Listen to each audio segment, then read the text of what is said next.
السلام عليكم، معكم على السيام من غزة. بتكلم اليوم عن دبلجة أفلام الأنيميشن اللي هي الرسوم المتحركة. بدي أحكي عن خبر بمر عليكم بشكل يومي، وهو اقتحام البلدة القديمة من قبل الاحتلال في مدينة القدس. يحكى أنه في ليلة قامت مجموعة من جنود الاحتلال باقتحام البلدة القديمة في مدينة القدس بوابل مكثف من الرصاص. بيدخل طفلين منزلهم في وقت متأخر من الليل، بيستقبلهم جدهم بيحكي لهم: أين كنتم حتى تصلوا في وقت متأخر من الليل يا أطفال؟ ألم أقل لكم ألا تتأخروا في مثل هذه الأوقات؟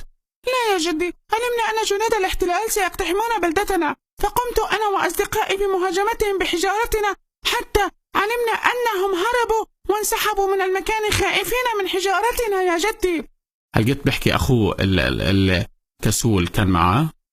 نعم يا جدي، هذا كل ما فعلناه. أتمنى ألا تغضب علينا ولا تعاقبنا يا جدي. هل جيت برد عليهم جدهم بحكي لهم؟ حسنا فعلتم يا أطفال. بيجي أبوهم بحكي لهم: جميل ما صنعتم يا أطفال، لكن عليكم في المرات القادمة أن تخبرونا قبل أن تخرجوا. فلسطين قضيتنا، ومقاومة الاحتلال واجب وفرض علينا، لكن علينا أن نفكر قبل أن نخرج.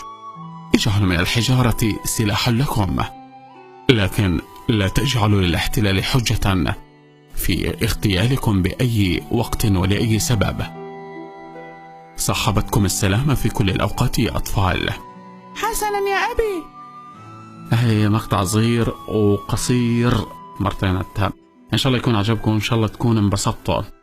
على السيام من غزة، ابتسموا دائما.